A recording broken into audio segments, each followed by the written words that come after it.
من ضابط في الجيش الأمريكي إلى مدرب خاص لأسامة بن لادن. لماذا أدخلت جوازات سعودية مزورة إلى أمريكا؟ ما هو حجم التنسيق بين تنظيم القاعدة والحكومة الإيرانية؟ وهل فعلا قدمت الولايات المتحدة تسهيلات ودعم مباشر لتنظيم القاعدة عن طريق وكالاتها الأمنية؟ تفاصيل جديدة تكشفها جمرة في حلقة اليوم. حياكم الله.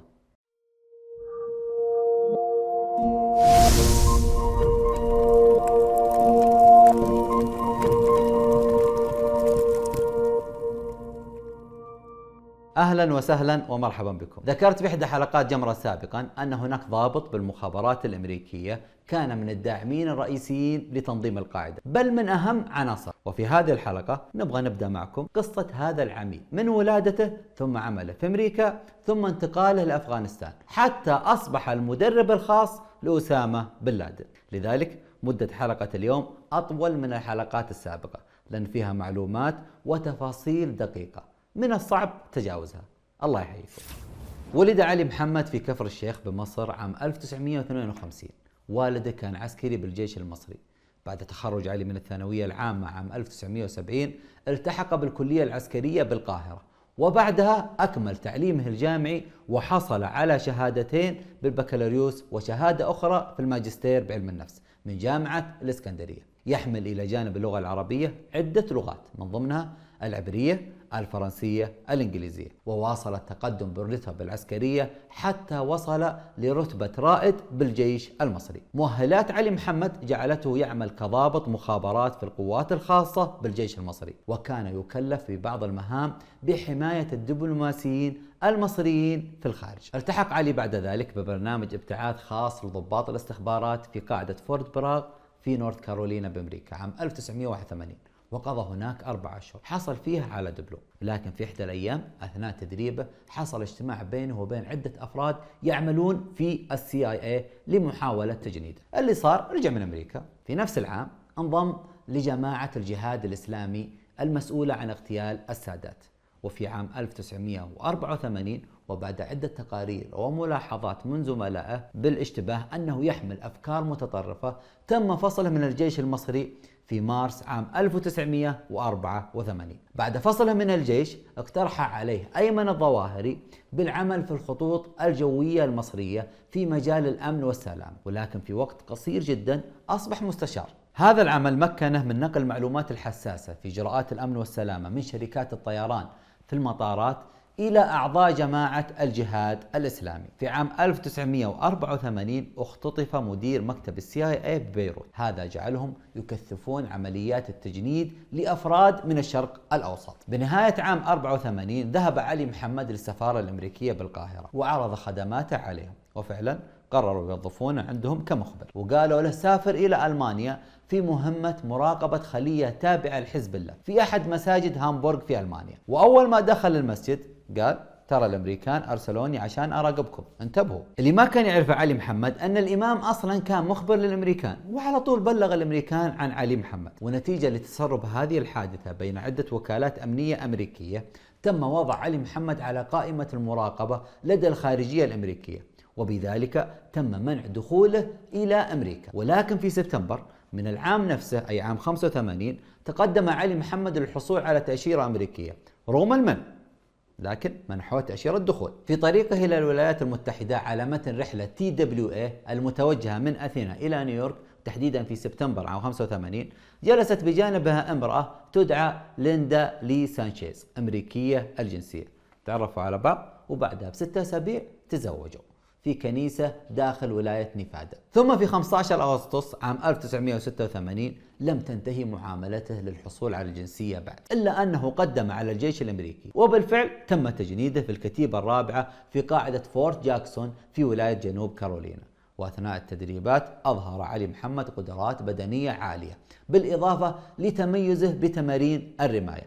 وبناء على تقارير أدائه في التدريبات تم تعيينه في قاعدة فورت براغ بوحدة العمليات الخاصة، نفس القاعدة التي أتى لها سابقا كمتدرب قبل عدة سنوات. الآن أصبح فرد في الجيش الأمريكي، تم ترقيته لرتبة رقيب إمداد ومدرب لضباط الجيش الأمريكي في شؤون الشرق الأوسط. وفي عام 1988 طلب علي محمد من ضابطه المباشر العقيد روبرت أندرسون الذهاب لقتال السوفيت في أفغانستان. تم رفض طلبه نظرا لأن أي ارتباط لأحد منسوبي الجيش الأمريكي في الأرض يعني حرب مباشر بين الاتحاد السوفيتي والأمريكان. لهذا السبب رفض أندرسون ذهاب علي محمد.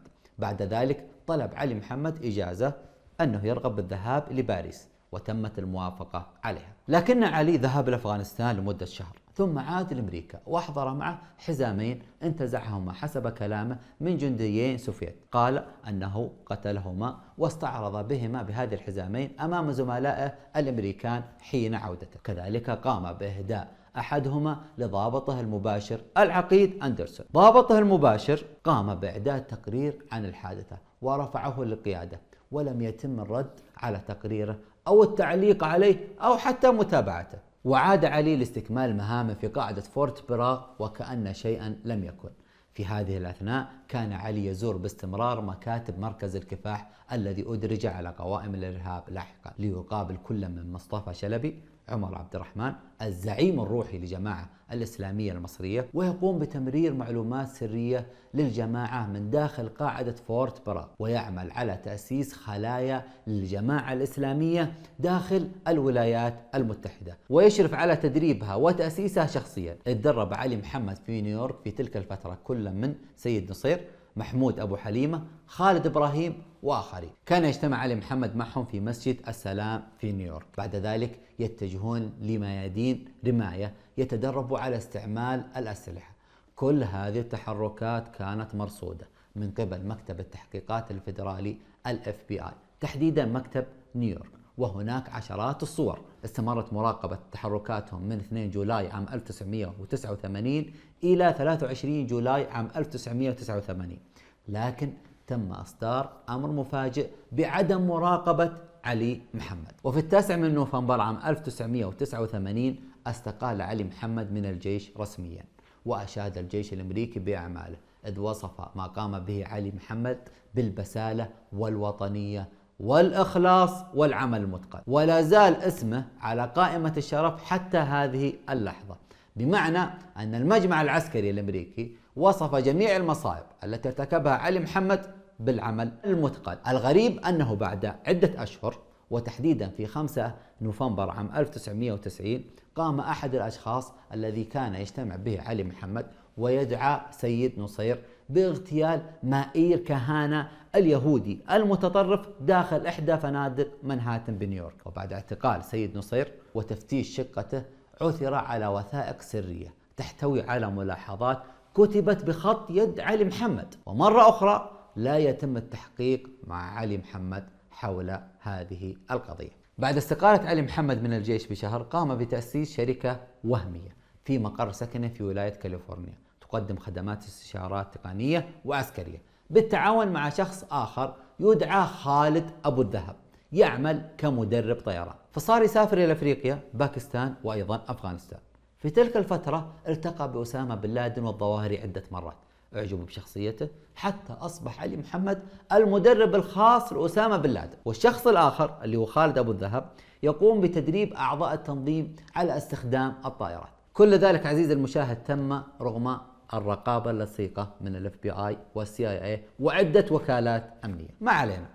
الFBI شافوا علي يسافر كثير لأفغانستان، قالوا له ايش رايك تشتغل لنا مخبر عن عمل تنظيم القاعدة. وافق علي بشكل سريع، طبعا هذه فرصة ما تفوت، فصار يشتغل مع الجانبين، مع القاعدة وفي نفس الوقت مع الFBI. طلب منه أسامة بن لادن أن يرتب له مع مقاتليه البالغ عددهم 2000 شخص رحلات طيران من أفغانستان إلى السودان. بالفعل علي قام بالواجب، نقل بن لادن وأسرته على طائرة خاصة إلى الخرطوم. بمجرد وصوله بن لادن لحق به علي محمد ليقوم بإنشاء معسكرات تدريب لتنظيم القاعدة، وقدم لبن لادن وثائق سرية من داخل قاعدة فورت براغ وكتيبات تدريبية للقوات الخاصة الأمريكية، بالإضافة لمواقع البوارج الأمريكية العسكرية. ومن ثم اقترح على بن لادن أن يلتقي بقاسم سليماني وعماد مغنية للمساعدة بنقل الخبرات وتزويد التنظيم بتكتيكات عمليات التفجير والاختطاف. وفي عام 1992 هبط علي محمد في مطار روما وبحوزته معدات تجسسية. أثارت تساؤل السلطات الإيطالية. تم احتجازه، أخبرهم بأنه عميل لدى FBI وأنه متجه لتأمين دورة الألعاب الأولمبية التي كانت تقام في ذلك الوقت في برشلونة. وبالفعل قامت السلطات الإيطالية بمخاطبة FBI وأطلق سراحه، لذلك لم يتم اعتقال علي محمد. وفي عام 1993 بالتزامن تحديدا مع تفجيرات برج التجارة العالمي. للتوضيح، هذه العملية غير تفجيرات سبتمبر 2001، في تفجيرات صارت عام 93، لكن للأسف الإعلام ما يربط بين الأحداث، إذ قتل في تلك التفجيرات 60 شخص وأصيب أكثر من 1000 شخص. تبنى التفجير جماعة الجهاد الإسلامي. تم اعتقال شخص يدعى عصام مرزوق عام 1993 في مدينة فانكوفر في كندا من قبل السلطات الكندية، نظرا لوجود جوازات مزورة داخل حقيبته. اليوم الثاني وصل علي محمد إلى كندا ليستعلم عن صديقه، فتم اعتقاله مع صديقه. أخبر علي السلطات الكندية أنه يعمل كمخبر لدى FBI. تواصلوا اللي هم السلطات الكندية مع العميل الخاص جون زنت، وأخبرهم أن علي محمد بالفعل يعمل كمخبر في FBI ويعمل الآن في قضية تخص عصابة تهريب بشر مكسيكية. السلطات الكندية قامت بإطلاق سراح علي محمد. أخذ علي الجوازات المزورة وغادر إلى أمريكا. الجوازات المزورة أعزائي المشاهدين هي جوازات سعودية، ضابط إيراني هو من سلمها لعصام مرزوق. بعد ذلك بأشهر قليلة في العام نفسه عام 93 قام علي محمد وأبو الذهب باستضافة أيمن الظواهري داخل الولايات المتحدة، وتمكن علي محمد من إدخال الظواهري بجواز مزور يحمل اسم دكتور عبد المعز، وانتحل الظواهري شخصية عامل إغاثة بإحدى الدول الخليجية. وأخذ علي محمد الظواهري بجولة داخل مساجد أمريكا لجمع التبرعات ونقلها للتنظيم من داخل الأراضي الأمريكية. وفي عام 95 عاد الظواهري مجددا لأمريكا وقام بجمع تبرعات مرة أخرى نيابة عن التنظيم. كل هذا عزيزي المشاهد وكافة الوكالات الأمريكية الأمنية تتفرج. بعد كل هذا بدأت FBI بالتحقيق في موضوع علي محمد واستدعائه في مكتب سان فرانسيسكو، وأخبرهم علي محمد أن بن لادن يبني جيش وتنظيم، ولكن هدف القاعدة هو الإطاحة بالحكومة السعودية فقط، ولا ينوي القيام بأي عمل داخل أمريكا أو ضد أمريكا. هذا الاجتماع حضره عدة ممثلين من وكالات أمريكية أمنية مختلفة. حسب شهادة العميل المتقاعد جاك كولان أن محضر التحقيق بعد استجواب علي محمد تم أخفائه بشكل كامل بأمر من وزارة الدفاع الأمريكية، وخرج علي محمد من الاجتماع بدون اعتقال أو حتى توجيه أي تهمة له. وبعد كل هذا عاد علي محمد لنشاطاته الإرهابية وأسس خلايا جديدة للتنظيم في الصومال. وفي 7 أغسطس عام 1998 نفذ تنظيم القاعدة عمليات متزامنة في أفريقيا شملت تفجير سفارات الولايات المتحدة في كينيا وتنزانيا، نتج عنها مقتل العشرات من الأشخاص. وفي 10 من سبتمبر عام 1998 اعتقل علي محمد بشكل سري ولم تتم محاكمته إلى يومنا هذا، على الرغم من أن هناك تهم موجهة له كما هو موضح في هذه الوثيقة. رغم كل هذا صرحت زوجته عام 2006 أن علي محمد في مكان آمن ولا أحد يستطيع المساس به. طبعا اكتشفوا بعدين أن علي محمد قام بتأليف ما يعرف بكتيب القاعدة الذي أطلق عليه اسم دراسات عسكرية في الجهاد ضد الطواغيت، وقدم فيه علي نظريات استخباراتية وعسكرية لتشكيل الخلايا وطرق التخفي، والذي يعد نسخة جهادية مما تعلم علي محمد في قاعدة فورت برا. ولم يتم اكتشاف هذا الكتيب إلا في مايو من عام 2000 فيما يعرف بوثائق مانشستر بعد اعتقال أبو أنس الليبي في مانشستر. ويضم الكتيب 180 صفحة يشرح لأعضاء التنظيم كل شيء يحتاجونه من تأسيس الخلية وعمليات التفجير وحتى طرق وآلية تزوير الجوازات وأيضا العملات. هذا الكتاب أو الكتيب المليء بالوثائق السرية اعتمد عليه تنظيم القاعدة في جميع عملياته الإرهابية، من تفجيرات العليا بالرياض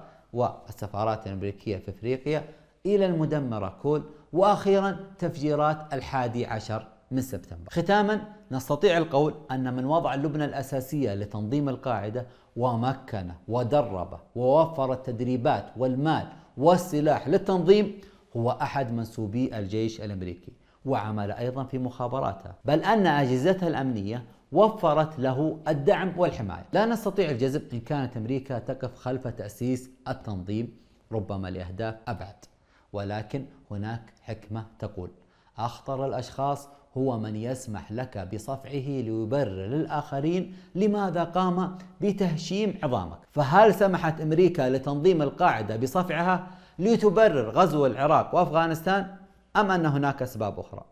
جمرة تكشف كل ذلك في الحلقات القادمة. إلى اللقاء.